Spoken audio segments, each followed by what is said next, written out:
इस कहानी के लेखक संतोष कुमार जी हैं। विवाह एक पवित्र बंधन, भाग 5। अभी तक आपने जाना, मित्तल जी ने अयान को बता दिया कि वैभव नायरा को पसंद करता है। यह सुनकर पहले तो वो थोड़ा चिंतित हुआ, लेकिन बाद में मित्तल जी के यह कहने पर कि जो भी उनकी इस काम में मदद करेगा वह उसे गाड़ी, बंगला सब कुछ देंगे। यह सुनने के बाद उसके मन में लालच आ गया। अयान नायरा के घर जाकर उसे प्रपोज करता है और उसे बताता है कि वह उससे प्यार करता है, जिसे सुनकर नायरा शर्मा जाती है। अब आगे। अयान ने नायरा के हाथ को मजबूती से थाम लिया। नायरा रुक गई। अयान ने नायरा को बेड पर बिठाया और खुद उसके पास बैठ गया। नायरा की नज़रें झुकी हुई थी। नायरा, मुझ पर भरोसा है? अयान ने अपनी नज़रें झुकाकर कहा था, जिसे नायरा की पहले से झुकी नज़रों ने देखा नहीं। बस बोल दिया, खुद से ज़्यादा भरोसा है मुझे तुम पर। तो मेरी बात पूरी सुनने के बाद ही कुछ कहना, क्योंकि बहुत मुश्किल से तैयार किया है कि तुम्हें अपनी बातें बोल सकूं। ठीक है, प्रॉमिस, पूरी बात सुनूंगी, चाहे मुझे कितना भी बुरा लगे। अयान ने नायरा का हाथ अपने हाथ में पकड़ रखा था। उस पर नायरा ने अपना दूसरा हाथ भी रख दिया और अपनी निगाहें उठाई, जैसे कि अयान के हर काम में नायरा साथ देगी। अयान ने बगैर कोई भूमिका बांधे कहना शुरू किया, मैं चाहता हूँ कि तुम्हें सारी खुशियाँ दूँ, अपना घर, खुद की गाड़ी, तुम्हारे साथ पूरी दुनिया घूमूं, तुम्हारी सारी ख्वाहिशें पूरी करूं। पर तुम तो जानती हो हमारे घर भी किराए के हैं। ऐसे में भला तुम्हारे सपने, मेरे सपने कैसे पूरे होंगे? पर अगर तुम चाहो तो बस 6 महीने में हमारे सारे सपने पूरे हो सकते हैं। नायरा को लगता है अयान 6 महीने शादी के लिए रुकने की बात कर रहा है, इसलिए वो बिना सोचे बोली, बस 6 महीने ना? अभी तो पापा के पैर में भी प्लास्टर है, तब तक तो वो भी पूरी तरह ठीक हो जाएंगे। मैं तैयार हूँ। अयान ने नायरा की बात का कोई जवाब नहीं दिया और आगे कहने लगा, उस दिन मेरे घर पर तुम वैभव से मिली थी ना? उसके दिल में छेद है और 6 महीने बाद उसका ऑपरेशन होने वाला है। डॉक्टरों ने कहा है कि बस 10% चांसेस हैं बचने के, और वो तुमसे शादी करना चाहता है मरने से पहले। अयान ने जल्दी जल्दी अपनी बात पूरी की और अपना सिर झुका लिया। नायरा ने जब यह सब सुना तो उसे ऐसा लगा जैसे कि कुछ गलत सुन लिया हो। उसने अपना हाथ छुड़ाया और अयान की ओर देखा, पर अयान की नज़रें तो पहले से झुकी हुई थी। नायरा ने उसे कंधों से पकड़कर झकझोर दिया और बोली, होश में तो हो? क्या कह रहे हो तुम? कुछ पता भी है या यूं ही बोल दिया तुमने? तुम तो मुझसे प्यार करते हो ना? और अभी अभी तुमने मुझे प्रपोज किया, वो सब क्या था? खैर छोड़ो, ये बताओ कि तुम यहाँ क्या करने आए थे? मुझे ये बताने कि तुम मुझसे प्यार करते हो, या फिर ये बताने कि वैभव मुझसे प्यार करता है? मेरा यकीन मानो नायरा, मैं कब से तुम्हें चाहता हूँ, पर क्या? वैभव तुम्हारा इतना अच्छा दोस्त बन गया कि तुम उसके लिए मुझे छोड़ रहे हो? नहीं आयान, तुम मुझे अपनी कामयाबी की सीढ़ी बनाना चाहते हो। एक बार सोच कर देखो नायरा, तुम्हारे पापा एक प्राइवेट स्कूल में टीचर हैं और कुछ ट्यूशन करके घर चलाते हैं, पर अब कम से कम 3 महीने वो अपनी जॉब पर नहीं जा पाएंगे और ना ही ट्यूशन पढ़ाने। हो सकता है उनकी नौकरी चली जाए। फिर तुम्हारी जॉब से अगर तुम चाहो भी तो केवल घर चल पाएगा। हो सकता है कि तुम्हारे पापा के इलाज के लिए तुम्हारी एक एफडी तुड़वानी पड़े। फिर तुम्हारी शादी के लिए तुम्हारे पापा के पास कुछ भी नहीं होगा। वो तब कितने परेशान होंगे, जबकि अगर तुम चाहो तो सारी खुशियाँ हमारे कदमों में होंगी। मैंने तुम्हें सब बोल दिया, अब तुम सोचो। बेटियां तो अपने परिवार के लिए बहुत कुछ सह लेती हैं। तुम्हें तो बस 6 महीने एक अनचाहे इंसान को झेलना है। फिर मैं तुमसे शादी करने के लिए तैयार हूँ। तुम्हें विश्वास नहीं है तो मैं वैभव के पापा से मिलवा दूंगा तुम्हें। उन्होंने ही ये सब मुझे कहा था। ठीक है, कल मैं तुम्हारे साथ चलूंगी। थोड़ी देर रुककर नायरा ने कहा। अयान ने नायरा की ओर देखा तो नायरा का चेहरा पूरी तरह सपाट था। उस पर कोई भी भाव नहीं थे। अयान थोड़ी देर नायरा के कुछ और बोलने की राह देखता रहा, पर नायरा ने तो जैसे चुप्पी साध ली थी। इसलिए अयान उठ गया और बोला, कल आऊँगा मैं। नायरा ने अपना सिर हिला दिया। दूसरे दिन नायरा अयान के साथ वैभव के घर गई।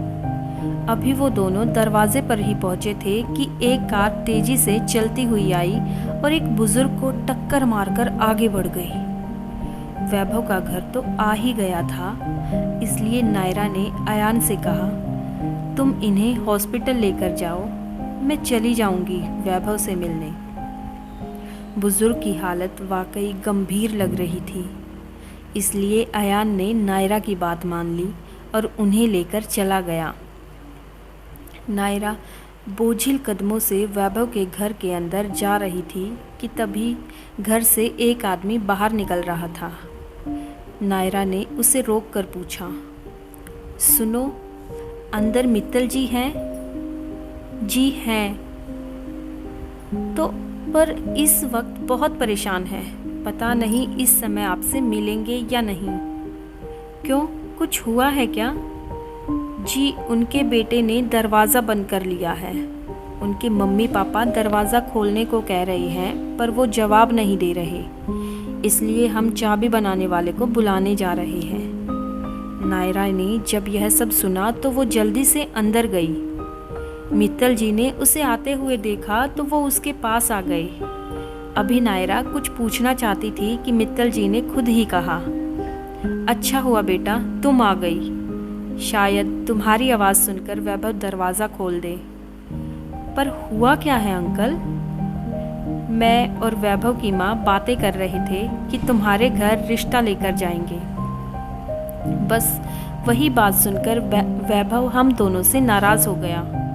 वो तुमसे बहुत प्यार करता है बेटा, और वो नहीं चाहता कि तुम्हारी ज़िंदगी बर्बाद हो। जब हमने उसे समझाने की कोशिश की तो उसने अपने आप को कमरे में बंद कर लिया। 1 घंटे से ज़्यादा समय हो गया है, इसलिए हमें डर लग रहा है। ठीक है अंकल, आप फिक्र मत कीजिए, मैं कोशिश करती हूँ। नायरा ने वैभव के कमरे का दरवाज़ा खटखटाया और बोली, वैभव, मैं नायरा, बस तुमसे मिलने आई हूँ एक बार। दरवाज़ा खोलो प्लीज़, मुझे तुमसे ज़रूरी बात करनी है। नायरा ने इतना बोला और फिर से दरवाज़ा खटखटाने के लिए हाथ बढ़ाया कि दरवाज़ा खोले जाने की आवाज़ आई। वैभव कमरे से बाहर आया तो उसके मम्मी पापा उसके करीब आ गए, पर वैभव ने उन्हें इग्नोर करके नायरा से पूछा, तुम्हें मेरे पापा ने बुलाया है ना?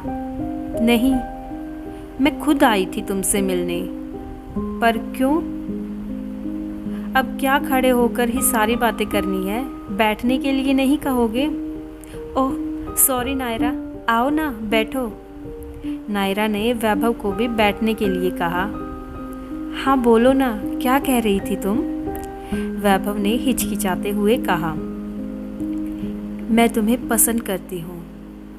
आई नो तुम्हें अजीब लगेगा, पर ये सच है। दरअसल अंकल ने अयान को बताया था कि तुम मुझे पसंद करते हो, और अयान ने मुझे, इसलिए मैं तुमसे मिलने का फ़ैसला किया। तुम झूठ बोल रही हो, तुम मुझे जानते ही कितना हो। मैं झूठ बोल रही हूँ? ठीक है, तुम बताओ, तुम मुझसे प्यार नहीं करते? वैभव ने नज़रें झुका ली। करते हो ना, लेकिन तुम मुझसे उतनी ही बार मिले हो जितनी कि मैं। तुम नहीं जानती नायरा, मैं बस 6 महीने, मैं सब जानती हूँ। 6 महीने बाद तुम्हारा ऑपरेशन होने वाला है। फिर भी तुम, हाँ, क्योंकि मैं तुमसे प्यार करती हूँ। अब चलो कुछ खा लो, तुम्हें दवाइयाँ भी खानी होंगी। नायरा की बात मानकर वैभव ने नाश्ता करने के बाद दवाई खा ली।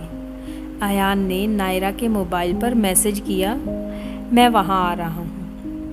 थोड़ी देर बाद अयान आ गया तो नायरा ने सबसे विदा ली और चली गई।